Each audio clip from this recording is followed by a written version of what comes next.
में आप सभी का स्वागत है। आज हम पढ़ेंगे कक्षा 8वीं के गणित। बच्चों जय हिंद। स्वागत है आप सभी का गणित की कक्षा में। आज हम पढ़ेंगे कक्षा 8वीं के गणित में प्रश्नावली 13.3 के सवालों को हम बनाएंगे। देखिए पहला सवाल दिया चक्रवृद्धि ब्याज और मिश्र धन ज्ञात कीजिए। तो इसमें हम एक सवाल बताएंगे आपको और बाकी सवाल आप खुद बनाएंगे। तो चलिए शुरू करते हैं। पहला सवाल आपको पहला सवाल दिया है मूलधन P बराबर 6,000 रुपये, समय दिया है 3 वर्ष, दर आपको दिया हुआ है 10% वार्षिक।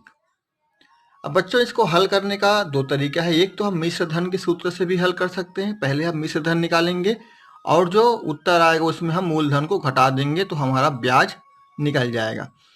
ये जो सूत्र है वह चक्रवृद्धि ब्याज निकालने के लिए ही है, क्योंकि मिश्र धन जब हम निकालेंगे चक्रवृद्धि ब्याज वाले सूत्र में तो अंत में हम क्या करेंगे, मूलधन को घटा देंगे तो चक्रवृद्धि ब्याज निकल जाएगा। दूसरा तरीका चक्रवृद्धि ब्याज के सूत्र का भी है, जो हम यहाँ पर अंत में आपको सूत्र को भी बता देंगे। तो चलिए शुरू करते हैं इस सवाल को हल करना। देखिए मिश्र धन A बराबर आपको दिया हुआ है P गुना ब्रैकेट में लिखेंगे 1 धन R/100 और इसके घात T यहाँ पर समय है। अब देखते हैं A बराबर हमको ज्ञात करना है तो क्या क्या करेंगे, चलिए हल करते हैं। A बराबर P कितना दिया है आपको 6,000 रुपये, यहाँ लिख दीजिए। कुछ नहीं करना है, सूत्र आपको याद रखना है, बार बार अभ्यास करेंगे तो याद भी हो जाएगा। अब क्या करेंगे, 1 धन R कितना दिया देखिए यहाँ पर 10 लिख देंगे हम, और बटे 100 ये लिख लेंगे। T कितना दिया हुआ है आपको 3 वर्ष, तो यहाँ पर 3 लिख देंगे।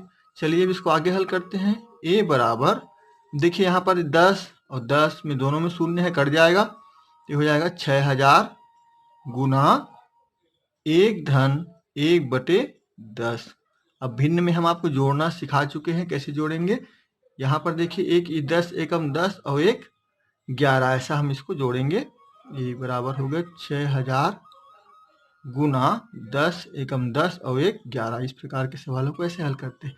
दूसरा तरीका यह है आपको हल करने का, यहाँ पर बता रहे, इसको लिखना नहीं है आपको। 1/1 लिख लेंगे, 1 को धन 1/10 लिख लेंगे। ऐसा दोनों का लघुत्तम लेंगे, क्या आएगा 1 और 10 का 10 आएगा लघुत्तम। अब इस 1 से 10 को भाग देंगे 10 बार में जाएगा, उस 10 को गुना करेंगे यहाँ पर 1 से, तो 10 एकम 10 हो गया। धन लिख लेंगे, धन है इसलिए। अब 10 से 10 को भाग देंगे कितने बार में जाएगा, 1 बार में से 1 को गुना करेंगे कहाँ, 1 के साथ 1, तो बराबर कितना आया ये 11/10। उसी को हम यहाँ पर लिखेंगे 11/10 पूरे घात 3। ठीक है। अब A बराबर क्या हो जाएगा 6,000 गुना, इसको अब 11/10 से घात 3 का मतलब क्या हुआ, 3 बार 11/10, 11/10 गुना 11/10 गुना 11/10। ठीक है यहाँ तक। चलिए अब देखिए क्या होगा, सभी गुना के रूप में है, इसलिए देखिए यहाँ पर एक शून्य हुई, यहाँ के शून्य के साथ कट जाएगा, ये वाला शून्य इसकी शून्य के साथ कट जाएगा, और ये जो शून्य है वो यहाँ पर 10 के शून्य के साथ कट जाएगा। अब नीचे 1 गुना 1 गुना 1 बचा, यानी कि हमको नीचे के 1 को लिखने की आवश्यकता नहीं है। किसी भी संख्या के हर में 1 हो तो हम उसको नहीं लिखेंगे तो भी चलता है। अब ऊपर क्या बच गया देखिए, A बराबर ये 6 बचा है, यहाँ पर 6 लिख लेंगे, 11 बचा है, तीनों 11 बचा हुआ है, लिख लेंगे ऐसा। चलिए अब आगे हल करते हैं इसको। 6 को ऐसे रहने दीजिए, अभी इस 11 को गुना कीजिए, 11 को भी अभी रहने दीजिए, दोनों को हम पहले गुना करेंगे, 11 11 121 ये होता है। अब आगे हल करते हैं। चलिए A बराबर हो जाएगा 6, ये 11 और 121 को हल करेंगे, 6 गुना, तो ये आएगा, आप हल कीजिएगा अलग से, 1331। ठीक है।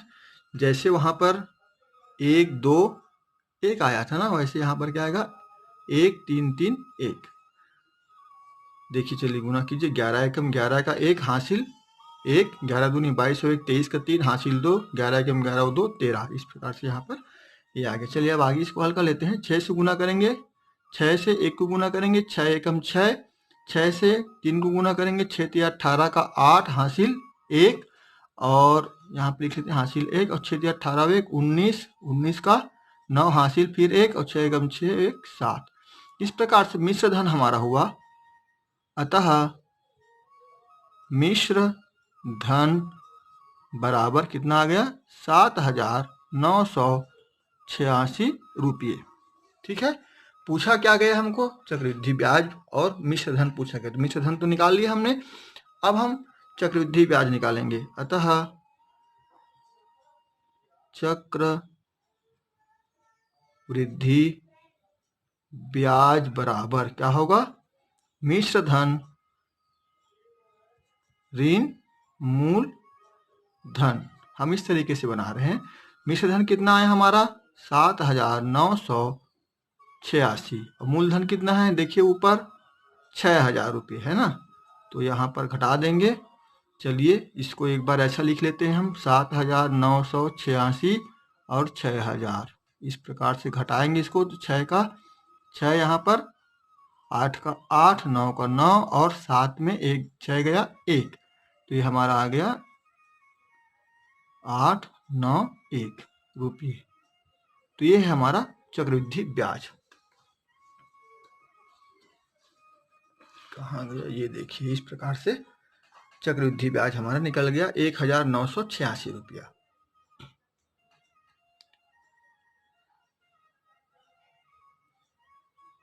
आइए अब देखते हैं प्रश्न क्रमांक 2। सलमा ने महिला समिति से 625 रुपये सिलाई मशीन खरीदने के लिए उधार लिए। यदि ब्याज की दर 8% वार्षिक हो एवं वार्षिक गणना की जाए तो 2 वर्ष बाद सलमा समिति को कितनी रकम वापस करेगी, ये हमको निकालना है। चलिए देखते हैं। मूलधन P बराबर कितना रुपया है 625 रुपये है ना। दर कितना है, दर बराबर 8% वार्षिक, ये दर है। समय कितना है, समय बराबर 2 वर्ष। हमको क्या निकालना है यहाँ पर, कितना वापस करेगी, यानी कि हमको निकालना है मिश्र धन।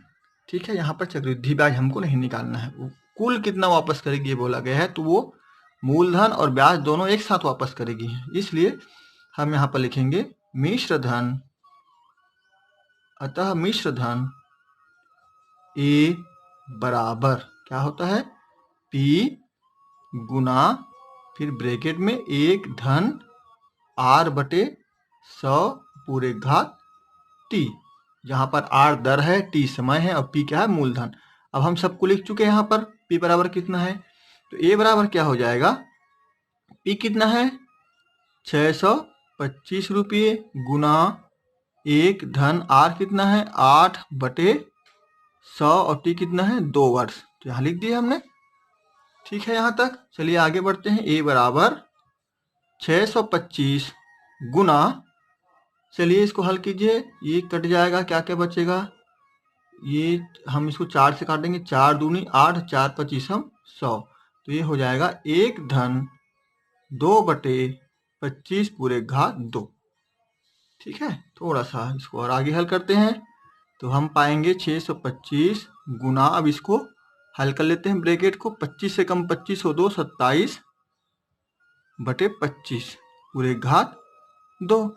घात 2 कहने के मतलब हम 2 बार लिखेंगे। चलिए इसको हल करते हैं आगे, और 625 गुना 27/25 गुना 27/25।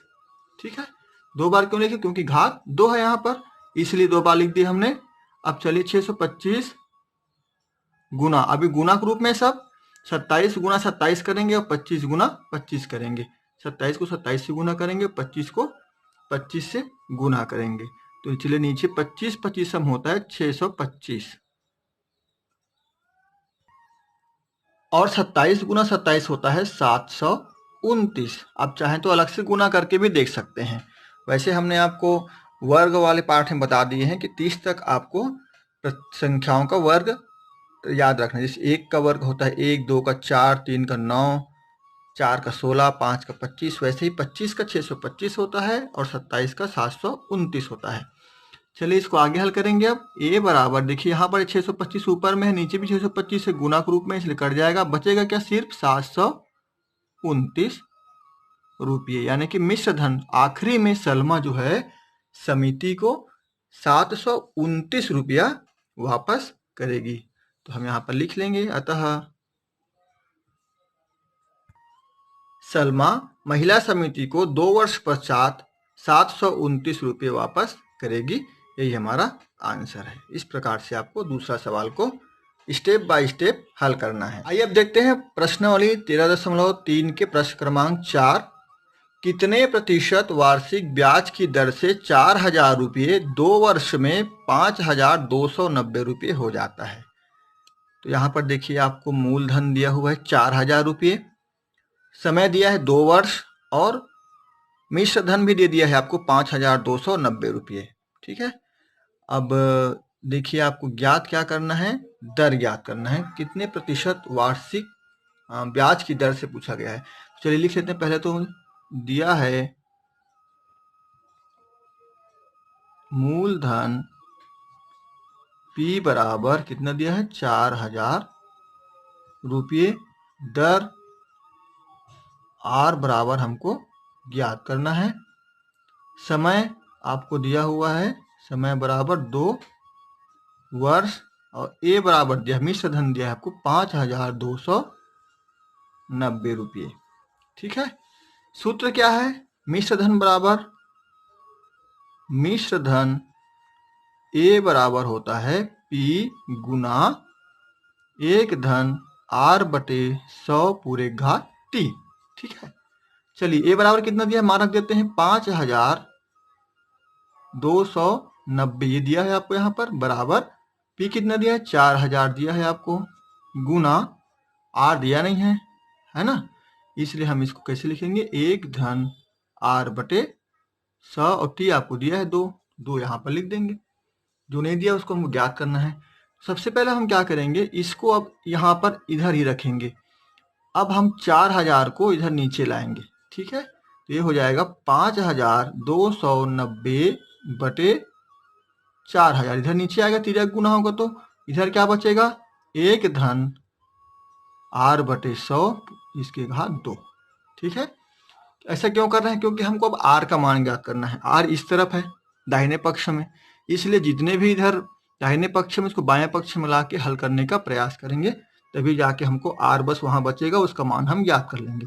अब देखिए यहाँ पर ऊपर शून्य है, नीचे शून्य है, कट जाएगा, बचेगा क्या यहाँ पर 529 बटे 400 बराबर, यहाँ देखिए क्या है 1 धन R बटे 100 पूरे घात 2।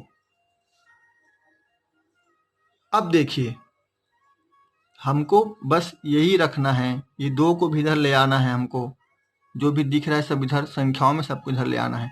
2 तो घात के रूप में है, तो घात इधर के घात को हटाने के लिए हमको इधर का वर्गमूल करना पड़ेगा, तभी वो हटेगा। तो उसके कई तरीके होते हैं हटाने का। चलिए हम सामान्य तरीके लगा रहे हैं। यदि हम इधर वर्गमूल कर दें तो इधर घात अपने आप हट जाएगा। ठीक है, तो चलिए इधर हम वर्गमूल कर देते हैं, या इसको हम क्या करेंगे देखते हैं। इसको हम 529 को हम लिख सकते हैं 23 के घात 2 के रूप में। ठीक है, 529 23 का वर्ग है, इसलिए हम 23 के घात 2 लिखेंगे। 400 को लिखेंगे 20 के घात 2 बराबर 1 धन R बटे 100 पूरे घात 2। अब इसको आप जानते हैं, वर्ग वाली संख्या पढ़ चुके हैं आप, इसको हम लिख सकते हैं 23 बटे 20 पूरे घात 2 बराबर 1 धन R बटे 100 पूरे घात 2। दोनों तरफ घात 2 है, इसलिए ये भी घात 2, ये घात 2 दोनों कट जाएगा। बचेगा क्या यहाँ पर 23 बटे 20 बराबर 1 धन R बटे 100। देखिए 2 भी हट गया। अब 2 हट गया तो यहाँ पर से हम 1 को हटाएंगे इधर से, ताकि R बस बचे उधर, है ना।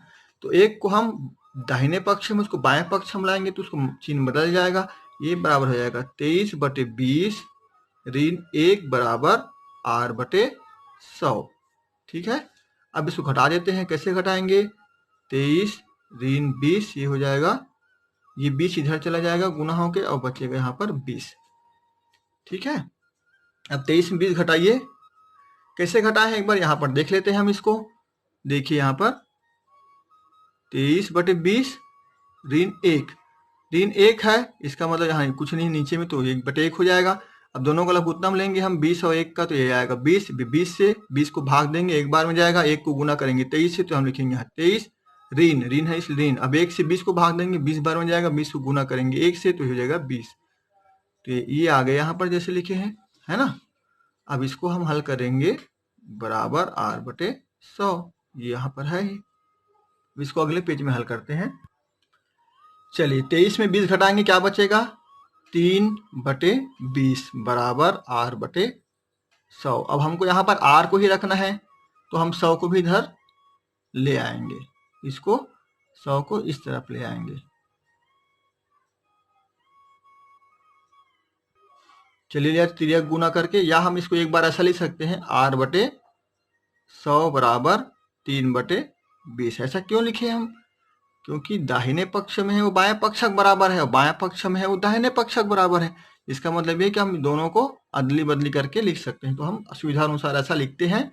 तो यहाँ पर बच गया r/100 बराबर 3/20। अब इसको आगे हल करेंगे तो हो जाएगा r बराबर 3 गुना 100/20। इस 100 कहाँ से है? इधर का 100 इधर तिर्यक गुना हो गया है। अब चलिए r बराबर हम लिखेंगे, ये शून्य शून्य कट जाएगा, 2 एकम 2, 2 पंचे 10, तो हो जाएगा 3 गुना 5। तो r बराबर हो गया हमारा 3 पंचे 15। अब ये r क्या है? दर है। ये दर हमेशा प्रतिशत में होता है, इसलिए हम लिखेंगे r बराबर 15%। अतः हम बताएंगे वहां पर कि 15% वार्षिक ब्याज की दर से 4,000 रुपये 2 वर्ष में 5,290 रुपये हो जाता है। हम लिखेंगे यहाँ पर इस प्रकार से आप पूरा लिखेंगे, यही आपका आंसर है। ठीक है, तो ऐसे ही सवाल और यदि आपके पास आए तो इसको इस प्रकार से स्टेप बाय स्टेप हल करेंगे तो आपको पूरा नंबर मिलेगा। चलिए अब देखिए प्रश्न क्रमांक 6। आपको दिया है 3200 रुपये पर 12% वार्षिक ब्याज की दर से 2 वर्ष के लिए साधारण ब्याज एवं चक्रवृद्धि ब्याज का अंतर ज्ञात कीजिए। देखिए यहाँ पर दोनों ब्याज ज्ञात करना है, चक्रवृद्धि ब्याज भी ज्ञात करना है और साधारण ब्याज भी ज्ञात करना है। सबसे पहले साधारण ब्याज ज्ञात कर लेते हैं। हम लिखेंगे हल, दिया है P बराबर, P क्या है? 3200 रुपये, 3,200 रुपये दिया हुआ आपको। R दर बराबर दिया है आपको 12%। T समय बराबर दिया है आपको 2 वर्ष, ये वार्षिक है। ठीक है, वार्षिक। अब चलिए हल करते हैं। सबसे पहले हम साधारण ब्याज निकालेंगे।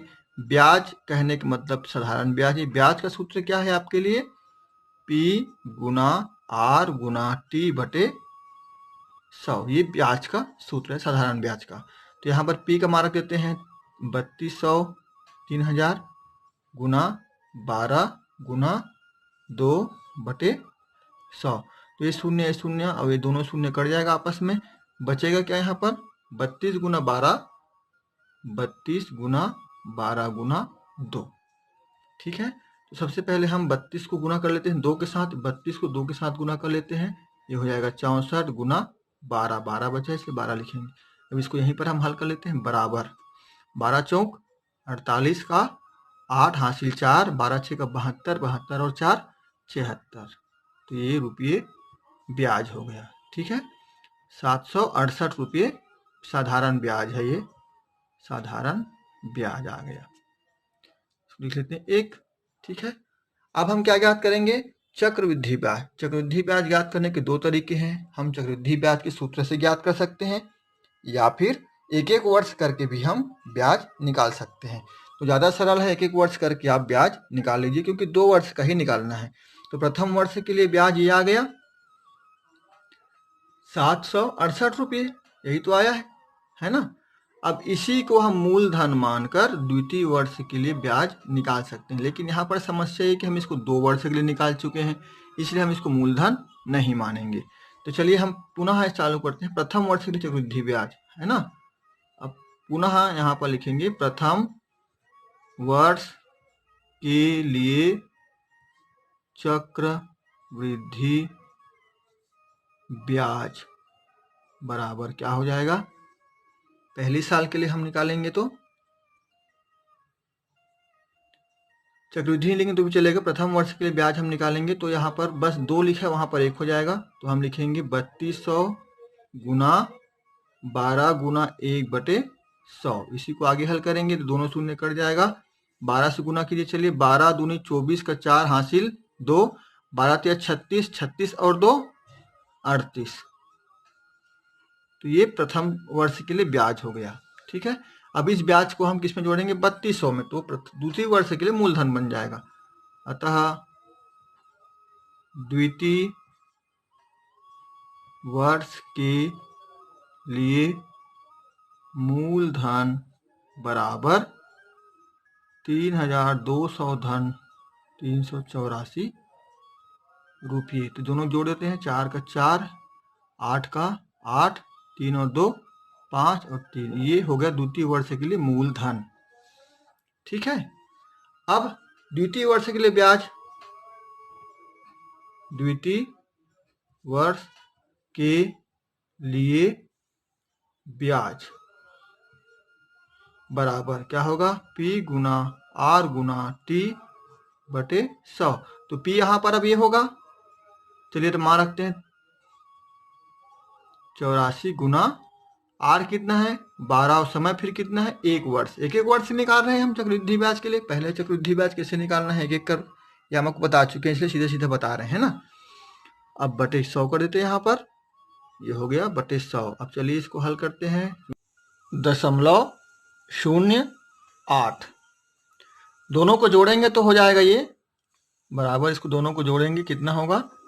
814.08 रुपये। देखिए ये चक्रवृद्धि ब्याज है, कितने का? 3200 का। और साधारण ब्याज क्या आया था?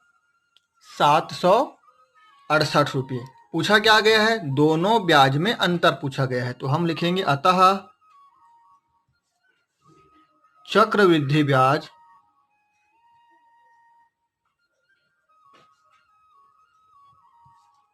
और साधारण ब्याज में अंतर बराबर क्या हो जाएगा?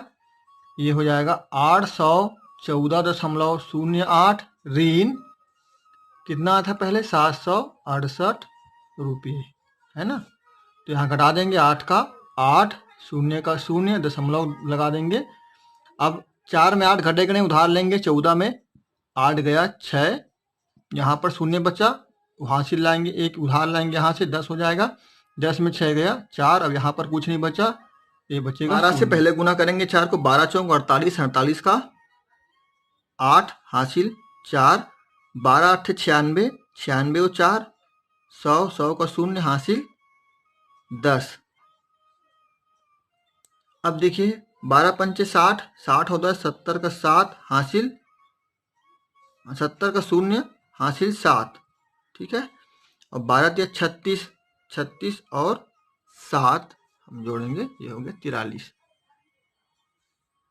बटे 100। तो 2 अंक के बाद दशमलव लगेगा यहाँ पर, तो हो जाएगा 330.08 रुपये। ये हो गया द्वितीय साल के लिए ब्याज। अब दोनों ब्याज को जोड़ते हैं।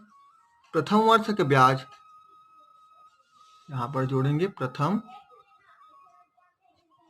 वर्ष का ब्याज धन द्वितीय वर्ष का ब्याज। पहला वर्ष का ब्याज कितना है? 384 धन दूसरे साल का ब्याज कितना है? 430। इस प्रकार कुल अंतर है, कुल अंतर बराबर 46.08 रुपये। ये आपका आंसर है। ठीक है, इस प्रकार से सवाल को बनाएंगे।